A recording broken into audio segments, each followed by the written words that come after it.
Hi, Craig. Hi, Craig. All right.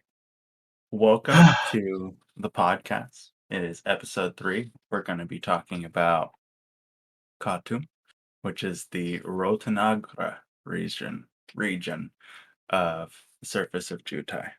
This season, we're talking about different parts of the surface of Jutai, partially for the fun of the world build, and partially because Earth and Jutai are the two worlds which colonize all others. We know a lot about Earth, but we don't know enough about Jutai, so we want to get a lot more of the surface fleshed out so that when we put them on new worlds, we know what sort of plants and ecosystems they're bringing with them.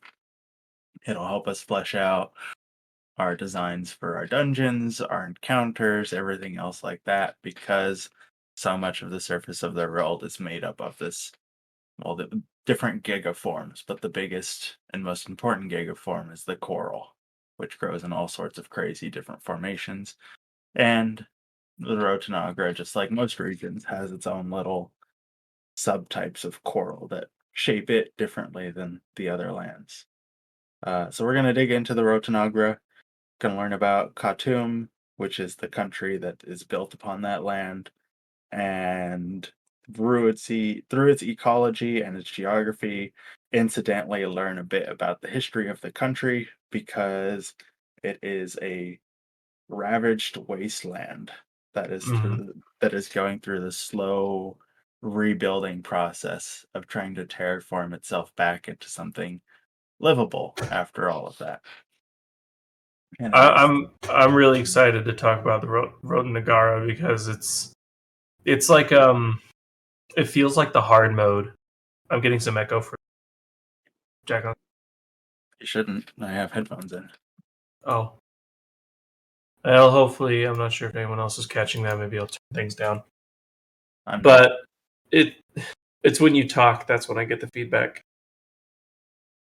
That means you probably have two audio sources. I don't know. Does anyone else No, hear it's anything? coming from your microphone.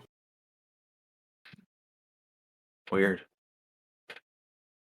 Tarnations. Okay, well, technical issues abound. I'm excited to talk about it because it's like talking about the most dangerous place of Jutai. There's so much there that will absolutely kill you in ways that you could not find possible. I think at this point it's a meme that every part of Jutai is the deadliest part of Jutai. Like it really That depends on is true. how you're set up. Like there's probably corners in it. I mean, there's corners of the Rotenagr'ra where you can live very comfortably, and there's a lot of corners where you will struggle to even find fresh water. Mhm.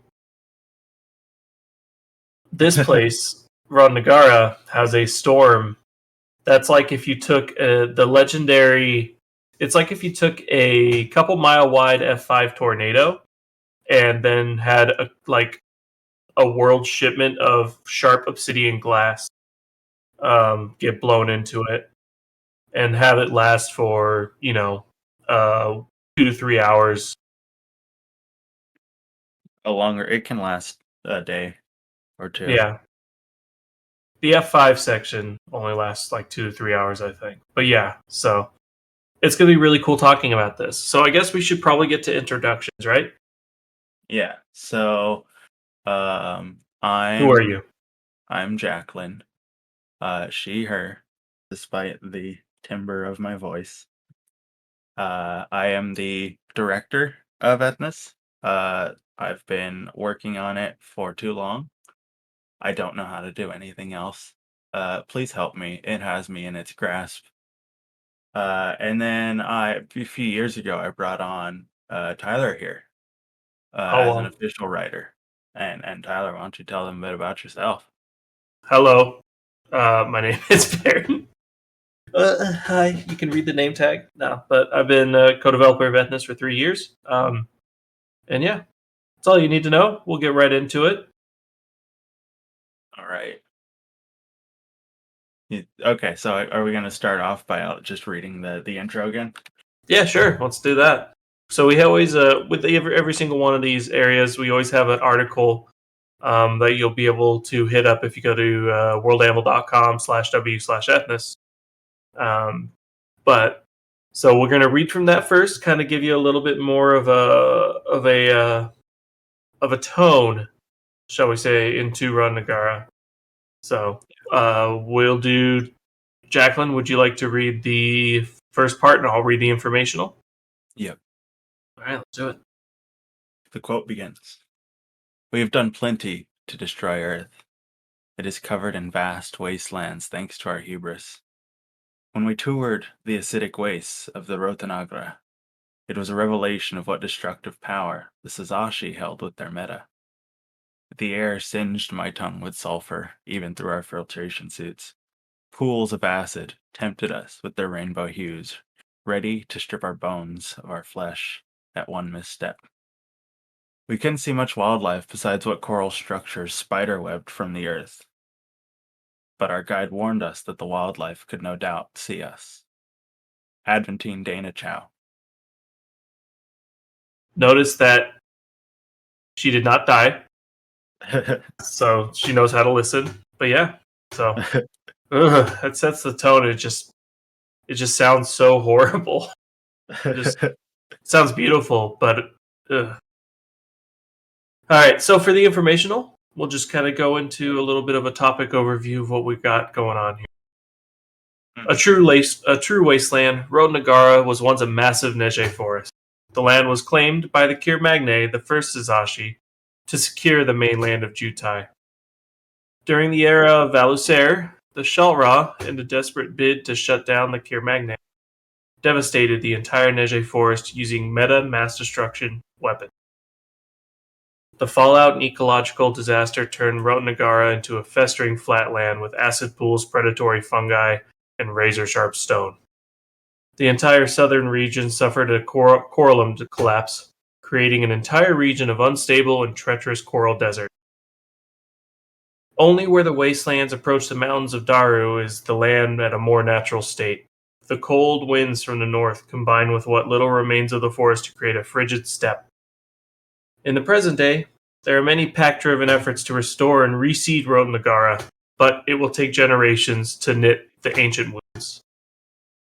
Yeah. So it's a even though the Sazashi have cut their claws on terraformation with this place, the process of restoring it has been slow due to partially the damage done and just partially the weird space of negotiation that Khatoum sits in. In fact, there's planets that get terraformed faster than that region has. I feel And like to kind of summarize how much effort it takes to probably do this, imagine if we nuked the Amazon rainforest and then said, okay, now we're going to restore it back to the way it was. yep. Like, but that's probably even an underestimation of what it would take to restore Rotenagr'ra to its previous state. I think the one to zero in on first, the part of the region, would be Hell's Cauldron, where so it helps to understand that most of the surface, we've covered this in the last couple episodes too, but most of the surface of Jutai is covered in what's called table coral, which grows up not as like one solid mass from the ocean floor, but in columns that then meet at their top, spread out, grow up again, meet at their top, spread out, grow up again, basically creating this strata of chambers until it reaches the surface where the crust is a more dense layer with winding tunnels and tubes through it, and the very topmost layer is a living layer, sometimes hard, sometimes squishy, that's continuously growing. The land is continuously growing underfoot, and not to the point that you would feel it, but to the point that if you leave a city for a few years without, any civic help clearing the coral or putting down the spray that prevents it from growing, that city will slowly become consumed by coral until it's underground. And what happened during one of the wars, during the rebalancing, where all the Sazashi nations rose up against Valusair, which was the kind of supreme nation of the world at that time. When they rose up against it, Valusair pushed back by taking weapons of mass destruction, going down deep into the coral chambers, and then exploding a hole in the earth. And what happened is everything started collapsing downwards, not just in terms of a few miles, but thousands of miles of chain reaction where, once the coral starts falling all the way through to the point that it's like landing in the ocean in the subterraneans, um, what ends up happening is that it doesn't stop collapsing so easily. The coral just keeps crumbling down and down into an ever wider hole. And the only way to stop that is for the Sazashi nation or nations to get together and plot out how fast the hole is growing, how many years it would take them to build basically a giant underground fire break slash wall to stop that collapse. And then they have to start a wall that far out from the original collapse. So it's like, sure, this year the hole is 2 kilometers wide, but it's growing by a half a kilometer a year. So in order to build a wall fast enough and thick enough to stop the collapse, we're going to have to start, 10 or 15 kilometers out and ring it off and hope we can build that wall in time. So it's And like it's if we were to put it to human terms, it's like if a dam the size of the Great Wall of China had to be built to the depth of the world's greatest coal mine. a little bit. It just sounds crazy. It's like trying to knit back together the San Andreas fault because we bombed it too hard and it started spreading open. Oh, well, we're gonna need to get a lot of dirt to fill in that hole. Yep. Oh yeah. So the Hell's Cauldron is a region where it's walled off.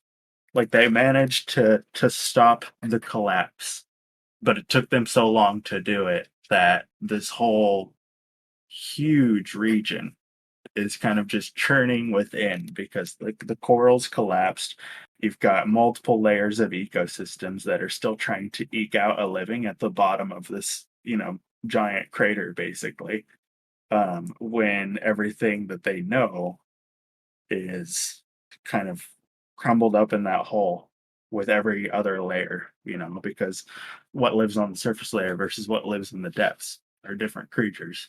And some adapt and manage to survive in Hell's Cauldron, and others don't. And that makes it a pretty difficult place to survive in before we talk about like the acid rivers and quakes and monsoons and sunbursts that can kill you if you're out on the surface. So it's called Hell's Cauldron for a reason. So yeah, So it's how much of the Rotenagr'ra region does Hell's Cauldron take up? Is it a pretty large swath at this point, like from satellite?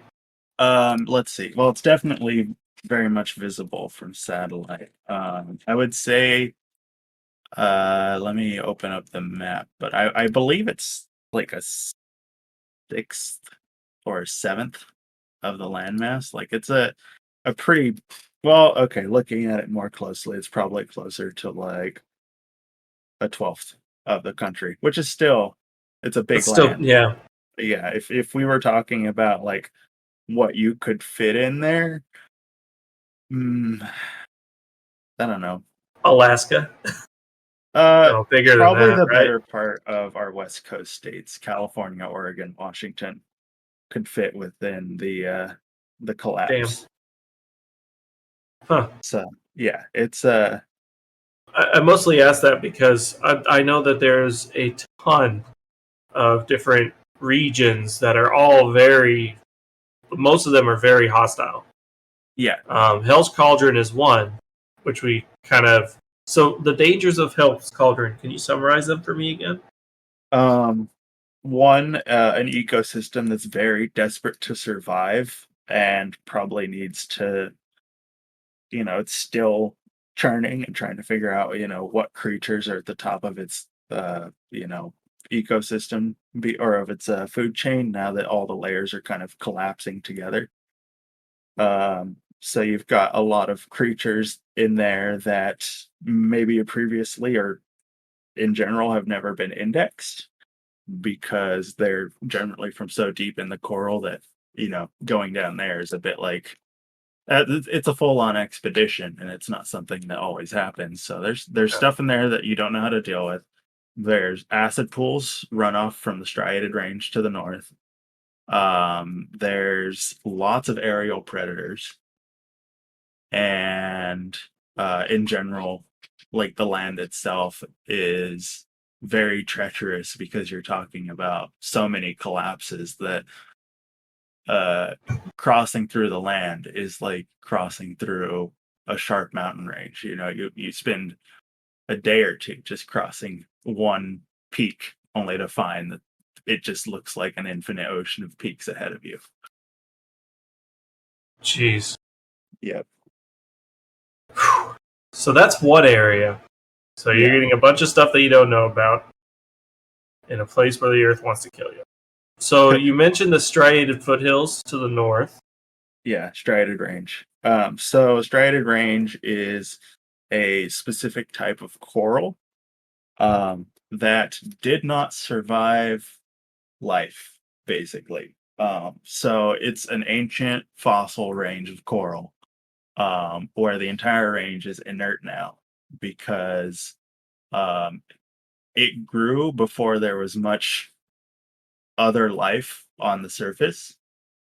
And after it was done growing, while it was growing, life grew on it and it did not adapt well. Like the surface didn't survive, which means that all of the old shape of it is there, but none of the surface is really growing fresh coral now. And it's slowly being consumed, like grown over by other coral and other things. But the shape of it remains. And what it is it's these long ranges of coral that and when I say range, I do mean, mountainous size that grows usually north to south. They're basically following the sun down towards the equator, um, and slightly westerly. And sometimes the ranges overlap with each other in a way that they close off the gorges between them, but leave them. Well, they close off the roof, but they leave the gorge open. And so there's thousands of mile long valleys underground. Oh my Um, god. yeah, which that tends to be where a lot of people live because it's safe from the heat. There's fertile ground because there was, years of time for erosion and stuff to work its magic. Um, and there tends to be creatures living in there that can be managed because while the valleys are big, they're kind of closed in, they're closed ecosystems, which tends to push creatures towards a smaller, more passive end with a few predators.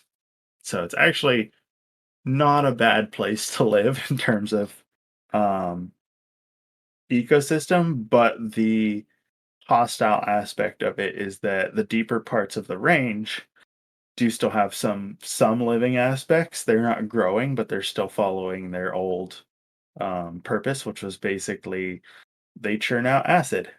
And there are hidden pockets and pools of acid that, when water flows down from above, tend to overflow and create these acidic pools or flash floods or rivers that run through the striated range out into south, and southwest, which is the Hell's Cauldron and Deadlands regions.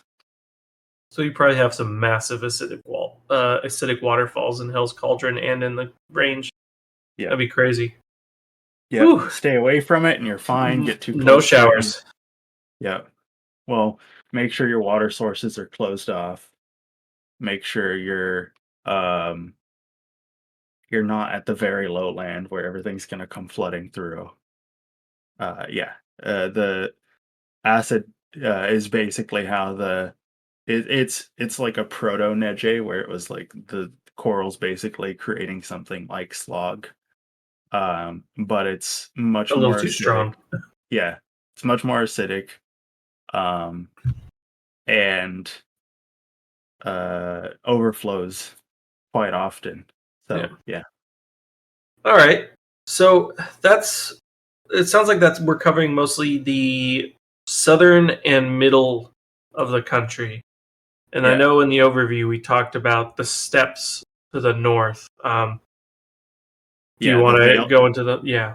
The veiled tundra is basically squeezed. So the regions so far we've talked about the Deadlands, Deadlands a little bit, Hell's Cauldron, and the Striated Range. To kind of put those into like a visual perspective, Hell's Cauldron is kind of towards the center right of the country, along its eastern border. Striated Range is north of it, kind of spreads out west of it a little bit. And the Deadlands are kind of catty corner to both, where they're east of the Hell's Cauldron and southwest of the Striated Range. Now, west of the Striated Range, on the other side of all of its mountains, you have the Veiled Tundra, which it's called the Veiled Tundra because it's often very foggy.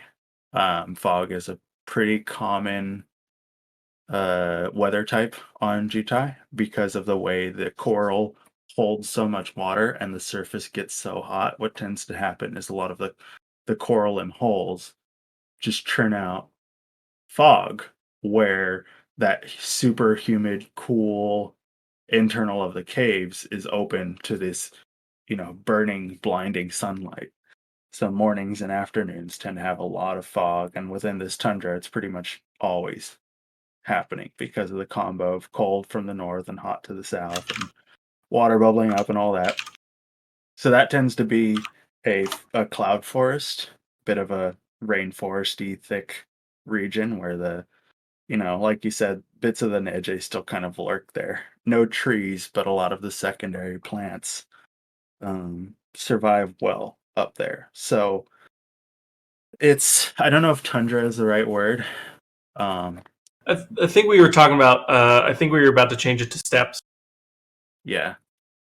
Um, So because that's more of what it is. It's more like a high altitude fog forest yeah. or fog like shrubland.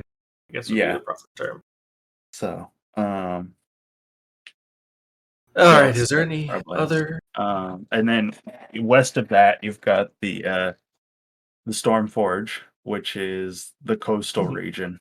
Um, and it's called the Storm Forge because it's always kicking up storms. Basically, it's where a lot of hurricanes and uh, storm fronts kind of seed from. Which helps make the veiled steps even more tumultuous to pass through. They're not deadly. The steps aren't deadly in the sense of creatures or acids or anything like that. If you have survival gear, it's an okay place to live. It's just um, pretty vacant. It's not a great place to set in roots. It's a hard place to set in roots because it's just like, well, the dirt sucks. Um, the You don't get much sunlight, and you know nothing really grows here very well. But following the storm forge south to past the Deadlands, you get to the Crumbling coast, which is the southwest south ocean bordering part of the region, which is islands of ring coral that are kind of dying from the storm forge beating the crap out of them all the time. So yeah, that's the regions, the major regions within the geo region of the Rotenagr'ra. The Stormforge catches my interest the most, I think, because this is where it used to be Nege, right? The Deadlands are where the Nege trees were the heaviest. The Yeah. Storm Forge is Probably more um rocky, a bit mountainous, very Ah, okay. windy, cold. It's not cold though. Is it on actual land? Yeah, it's cold. And it's but it's still coral, yeah. It's not Oh, okay. freezing cold, but the coral's definitely not as thick there. Gotcha. Ah, that's cool. So is the storm forge where this veil phenomenon comes from the most? No, that's more like a Katai western slash Hell's Cauldron sort of region sort of thing. Gotcha. It can cut from the east to west across. Well, it can actually go both directions across Katai and swing into either Valisair or Khatoum. And then when it hits them, it kind of takes on its own life because Khatoum has different things to worry about than Valisair, and the needles tend to be the like coral needles in the storm tend to be a big problem within Khatoum because of all the death and rot of the striated range and stuff like that. All right. Sweet. So we've talked about the places. Uh, let's see. We could talk about some of the life that we see there. If there's any that are specifically you want to talk about, we can Yeah, go into so sort of yeah. Let's go into some life. I think. there's a couple cool creatures around here. I mean, there's a lot of creatures in the region, obviously, but some of them are like the Sphinniar, the original proto creature that became the Sphinniar, which are basically these large flying kind of pterodactyl-ish creatures with a kind of heavy hammer-shaped beak, and they fly high, and when they sweep down on you, their goal is basically to hit that hammer right on your head as hard as they can, Yep. and that's how they hunt. Um, the Another predator of the region, which is I'm bringing up because they're kind of novel compared to a lot of creatures in the region, is the Idrata. And the reason they're novel is because they're almost certainly descended from Varen, who originally tried to colonize Khatoum before they created the Kermagna to do so. And they are these bat-like feral humanoids that will climb up on the cliffs, and they can sense you by a echolocation that is strong enough to usually even just pick up on your heartbeat. Um, Jeez. Now, most of the time, that trick doesn't work at range because there's wind and there's everything else that's going on. But on extremely still days, people are wary of stepping out into broad sunlight, out from under, cover, because that's a way for an Idrata to swoop down on you. And they're called the Idrata because Idrata means faceless. Because though they still have Varen shaped heads, they have no eyes, and their noses are kind of rounded down, and their mouths are big and sharp. Eh. New. I actually haven't really heard of these creatures, so Yeah, so that's there's a few spots on the surface where you'll find creatures that were Varen, because before they tried to create, the Suzashi, they tried to create quite a few things. And the problem with that they kept having was that it was too easy to go feral. Yeah, they would mix in other creatures, and then they would use these new bodies to try and settle an area. They're like, well, our bodies aren't well made for this, so let's create new bodies. And, full transhumanism, but they needed it just to spread across their own hostile planet. And a lot of those designs failed. And so you'll find in very tucked back regions of like the Nege and Khatoum and Faridaru, you'll find these magically adapted um half not even quite to the point of travel, but using tools occasionally like quasi people who are usually just very aggressive or isolated and don't fully understand what's going on with the world. So, Hmm. yeah. That's an. Have never really thought of Jutai from that aspect of those peoples before, but it does remind me of those fairy-like creatures that would use mesmer back in the day. Yeah, that was originally one of the Mothelnid, and it may Mothelnut, yeah. still be their origin. Um, yeah, keep in mind that the Varan region, Vera, it was a very chill place to live by Jutai standards, even by Earth standards. It's a good cradle of life to start with for the Varan. They had plenty of food, they had plenty of land, they had a gargantuan piece of land. I mean, it was uh, probably comparable to Africa and a bit more. They had a huge ecological variety because the landmass was large enough to get close to the North Pole and halfway to the South Pole. Um, and then the mainland, and not just the mainland, but the two other major landforms on the planet. Those were covered in a lot of landforms that didn't tend to wash up on Vera because the tides were much further. Whereas those two countries were close enough to share life easily, Vera was kind of off in its own corner, and it had, um, the budding Varan to kind of push back creatures before they could take root. Then, when the Varan went to take over the mainland, they found it was basically Death World, and their technology wasn't enough, and that's what pushed a lot of their growth. Was like, okay, we realized that we only own like a sixth of the world. It's time for us to spread our wings across the planet and, you know, colonize it, learn about it, take it over, build cities, find new places to live. And then when they tried, it went bad again and again and again because of the spores, because of the Predators. creatures, the storms. And this Every was all in time, Khatoum first, right? well, they started with Khatoum.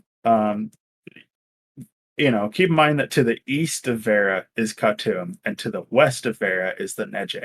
So they had a hard time getting onto land in both directions They because, just kept hitting the forests. yeah, they kept hitting the forest.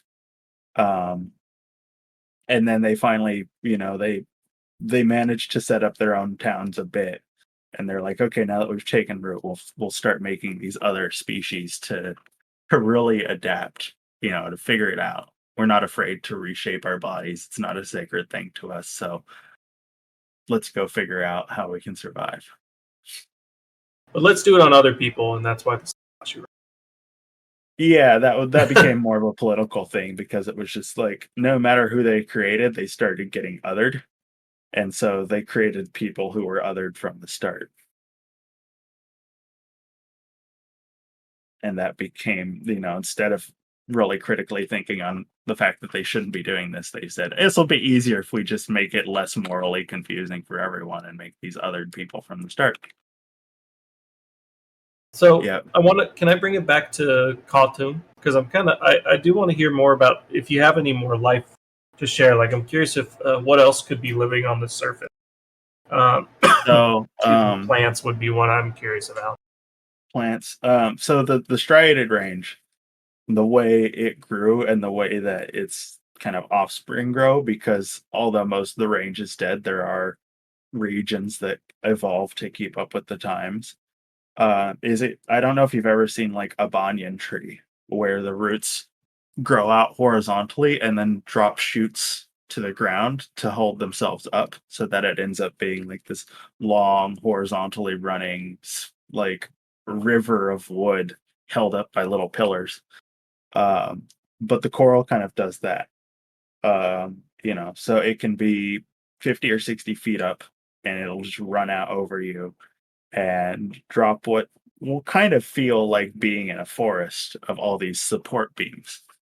Um, Along its top, it'll grow flowers, um, and where those flowers are pollinated, it tends to send off more shoots in other directions. I'm thinking on that one, We're but generating. yeah. So you've got a lot of large pollinators. Like I said, a lot of airborne creatures, because a lot of the land-bound creatures have not survived all of the ecological shifts, whereas the flying ones have been able to kind of just change their range sometimes and start looking for prey or materials in new areas. Um, you've got there's a creature I haven't named, but I kind of picture it like cross between giant snake, Oh no. frog, and Oh jeez. reptile in that they have kind of long forearms that they use to run with. They have shorter back legs that they use more for balance. And when they, a lot of the time, they slither. So they'll hold their arms in and they'll slither their whole body. And then they'll get to something they want to hold on to and they'll hold on to it with their feet and wrap their tail around it. And then they watch the sky and use that big old frog tongue basically to try and catch aerial prey. I imagine that they're kind of like alligators, where they can use that tail to be like, it could either propel them through the sand, like they can use it to lunge, or they Yeah, could even use it to like push themselves up into the sky to try to grab at stuff. I could totally see that. That sounds great. So Yes, a lot of varieties of that. Um, terrifying. yeah. um, what else? There's these one of the aerial predators I was working on for Hell's Cauldron before is these um kind of gas bag air predators where since they're easy to bring down because they're gas bags, they basically follow fog and they float around in it and they've got these very long arms that just reach down through the fog and they've got little taloned hands and they just grab food. And most of the species probably aren't there for you, as disconcerting as it would be to see these like 9 or 10 foot long spindly arms just reach down through the fog and grab like a little crab from in front of your feet and just pluck it back up. Um, but there are big ones with big needly claws that might be interested in you, especially if there's enough of them or there's not enough food nearby or it's dark and Oh, you have a light. it'd be terrifying because like it'd be like one couldn't get you, but if you got yourself into a situation where there's like five of them, you just see one person get grabbed and dragged away. It'd be terrifying. Just slowly lifted up and killed.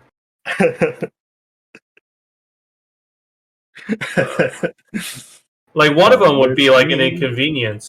and you'll Like, be, yeah, a lot of the stuff like that, like, a decently armed person wandering around in the waste knowing what they're dealing with.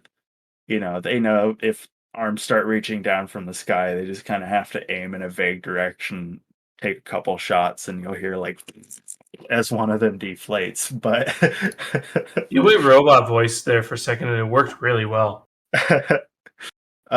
but it's well, let me make sure that Craig's still going. Okay, Craig's still going. But if Craig. if you don't know what you're doing or you're just wandering around and a fog bank hits you and you've suddenly got 10 or 15 arms just kind of reaching down at you, yeah, you're not gonna fare well.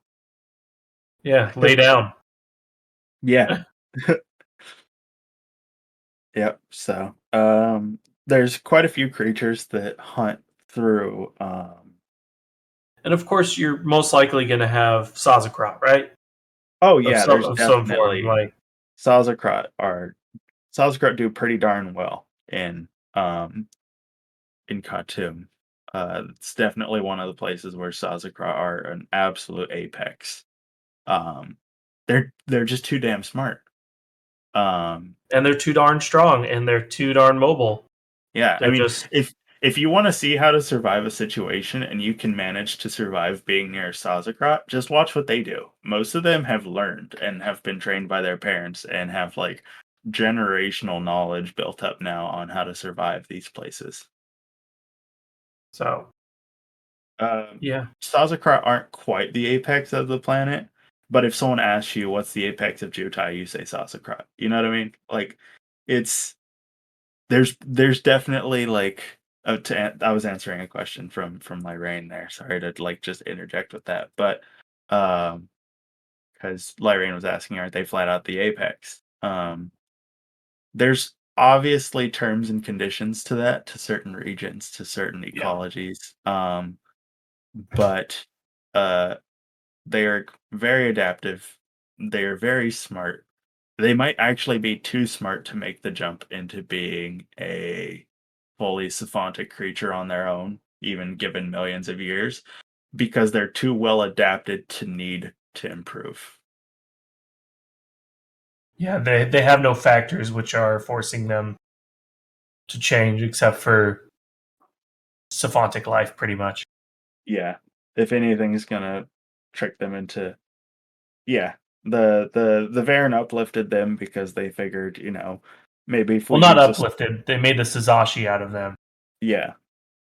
So yeah, they basically mixed themselves with the Sazakrat and made the Sazashi.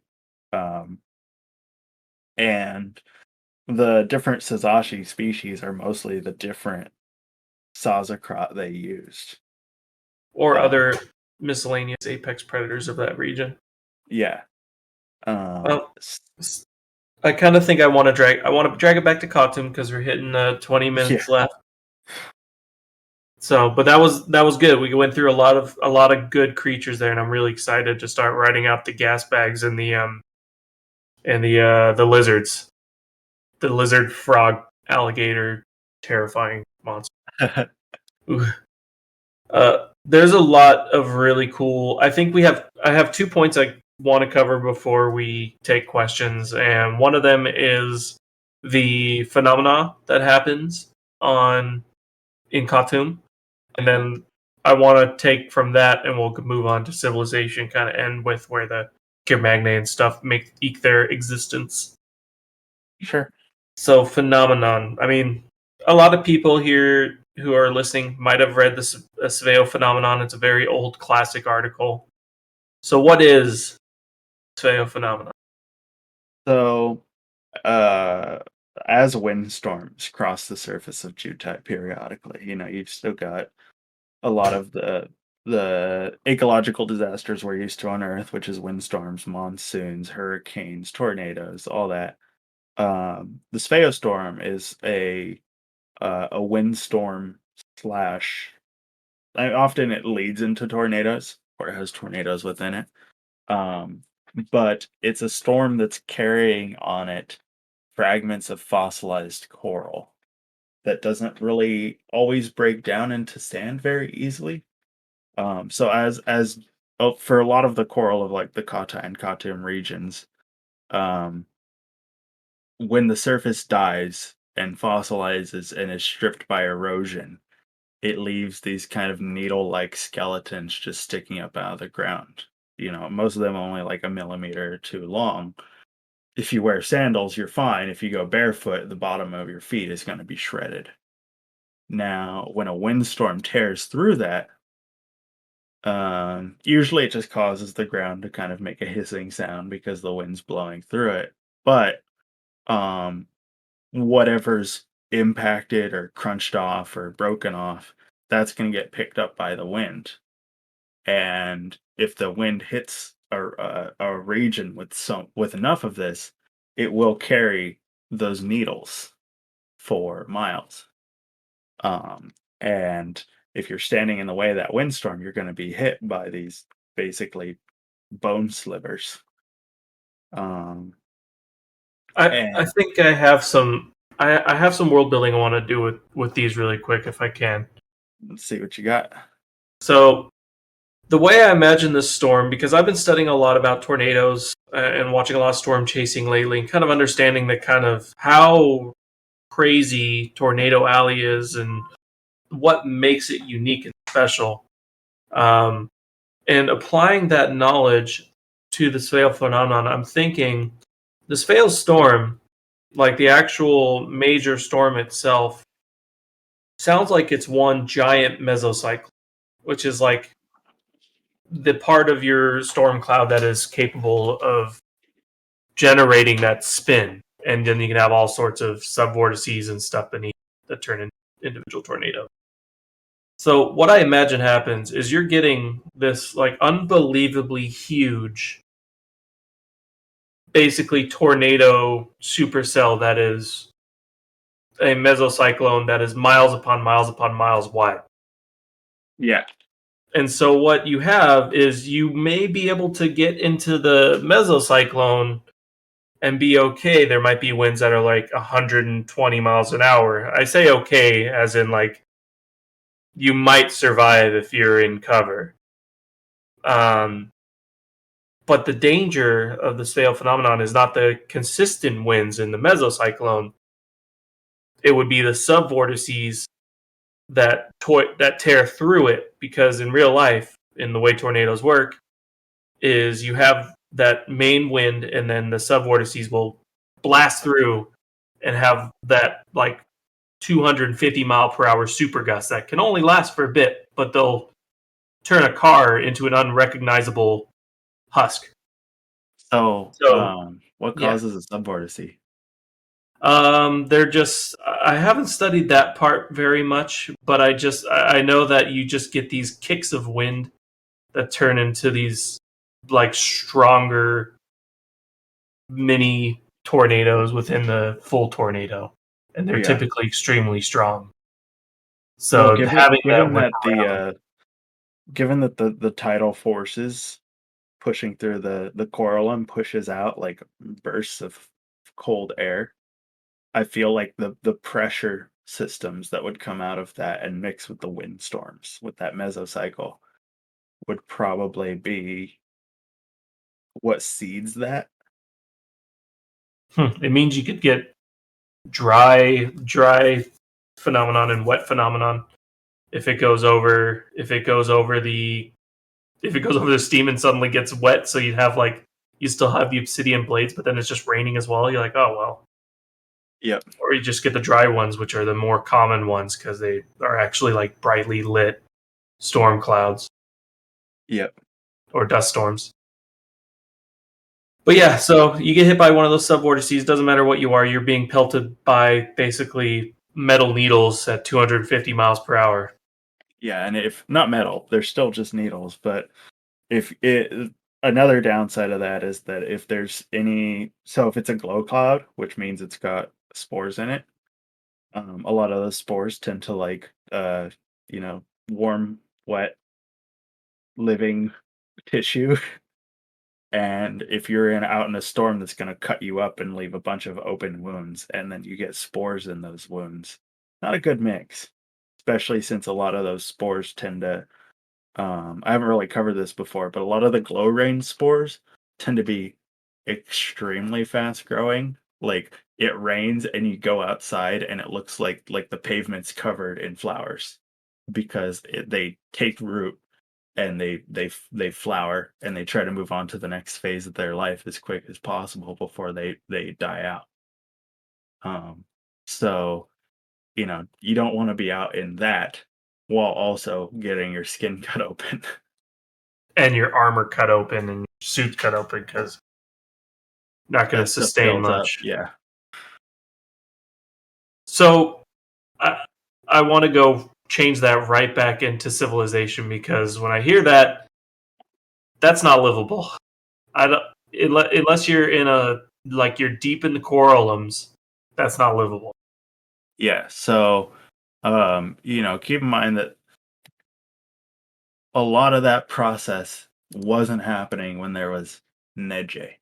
Like that was more of a Kata'i thing, where the biggest desert was. But as Khatoum died, that whole process spread throughout the land and just made the sapping of life from that land even worse. So a lot of the cities that you'll find are going to be half grown over ruins because they had to be abandoned because they were meant for surviving in a country that had Nege trees and now does not. A lot of the cities follow that sort of fortress shape that you see in a lot of Sazashi and barren cities because rather than always trying to build out, they've gotten very good at building up because meta allows you to do some pretty good construction stuff even early in your timeline, and they are not early in their timeline. So they build, towering as much above ground as below ground structures, and they make do with that, and then they expand out from there. So one of the big citadel cities is um, Khan, which is located in the heart of the Deadlands. It's built on these kind of this plateau of coral um, that uh, the underneath of it opens into a pretty open region. So it's like basically it looks like a table of coral that it's built on. And there's another city below the cover of the table. Well, another part of the city below the cover of the table. And that's kind of the capital city that they live out of because they're trying to rebuild the region. There are other cities, but it's a pretty broken apart land because even in modern times, there's a lot of contesting over who actually owns it, who has the right to grow it back, who has the right to claim the capital city. Um, once the Valisera came in and basically crumbled their economy and country with weapons of mass destruction, the country has forever tried to pick itself back together and like decide who actually is running it. Um, and so there's a few different cities, citadel cities, that are in like this weird lock of working together while also trying to determine which of them has right to own the country. And Khan is like the big one. It's the one the most people agree with. Um, and that one was established by Manol Zhertov after the Relayam War when he basically quit the Aempian military as its general and returned to his homeland and took everything he learned from Aempian campaigns and colonization and like he was one of the people who helped lead the colonization of Earth military, well, the occupation of Earth militarily. So when he came into back to his homeland, he came in like a warlord, and he had left it a warlord, and he came back a warlord. Um, But a and much better warlord. yeah, a little too good. And he started planting Nege trees and trying to breathe life back into it while also having this very um, listen, you're either for Khatoum or I'm killing you sort of mentality. Yes. Yeah. He was not. Menel was is In it, a mixed receptive figure, depending on who you ask. in his own autobiography, he says that the fact that history will look back kindly on him is proof that um like the world's broken.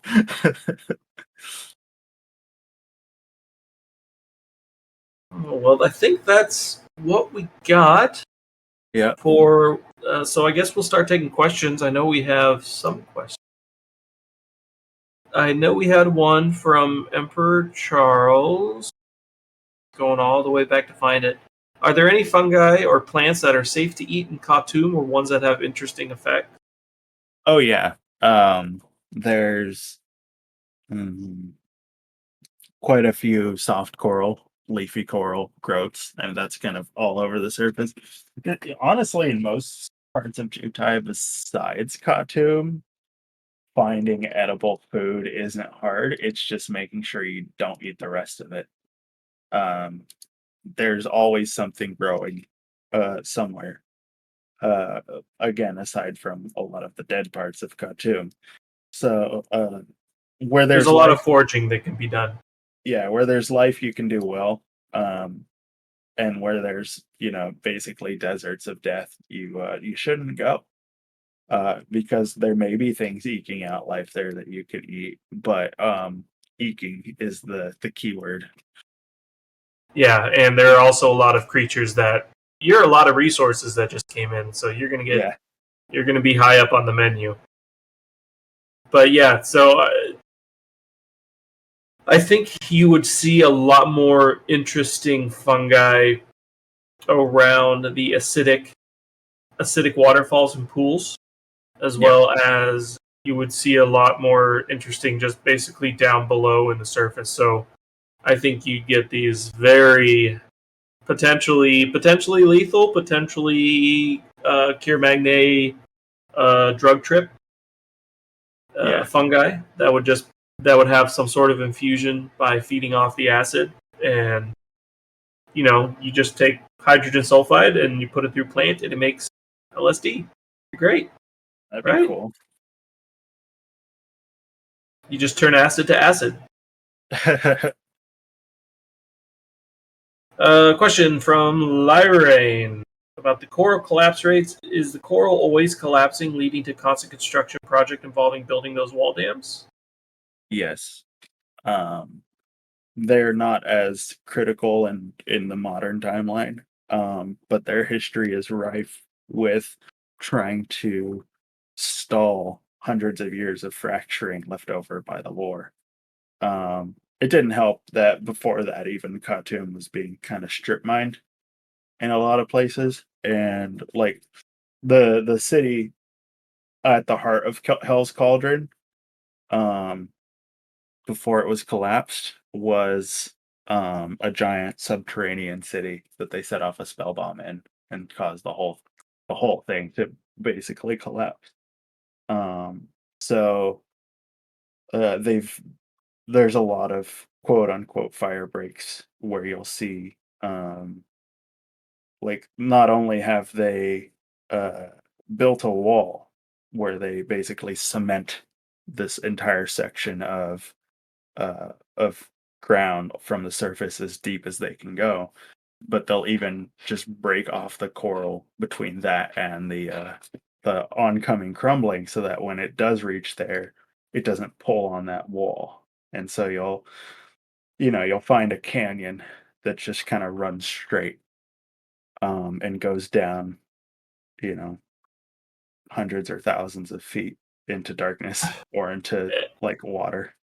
And I'll finish off with this fun fact because it kind of goes into that one, that many cities in Jutai go down many, many, many miles below ground. And they don't just build a wall. They build people have to look after that wall. People have to live down there, miles and miles and miles below the surface. You have pillar cities in Jutai. So imagine exploring one of those. And I think that's a perfect place to start doing our outro. Yep. So if you like what you hear, you should keep listening, because we're going to keep doing this.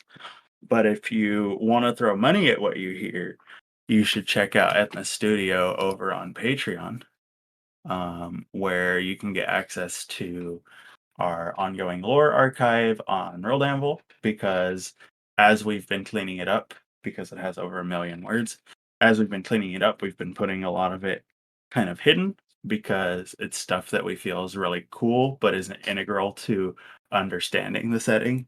And so we're kind of hiding it so that when people first reach Ethnos, they only really see what's important and then can elect to see more. So But being a if you patron can't gives you access. if you can't support that way, then head on over to our Discord. It's the best place to get to talk to us. We do these podcasts live, free for anyone who wants to listen in, and then you can ask questions and interact with us. If you want to get to our Discord, you can go to discord.gg/ethnos. Repeat that for me, Jacqueline, since obviously I can't say it. Discord.com/gg. No, discord.gg.com/ethnos. Well, No one's gonna know how to get to our Discord now, but that's okay. Just because Google we have ethnos. You'll find us. Yeah, there you go. All right, that's it. End of podcast. This has been Baron, and then you say, and then it's also been Jacqueline. Bye, This is Jacqueline. bye, everybody. And then yeah. Bye, Craig. Bye, Craig. And beep. This is Jackie coming in post-recording to add in the music. This was done by Lanu Mamero. It's called Beyond the Probable, and it is the main theme of Ethnos. Please enjoy.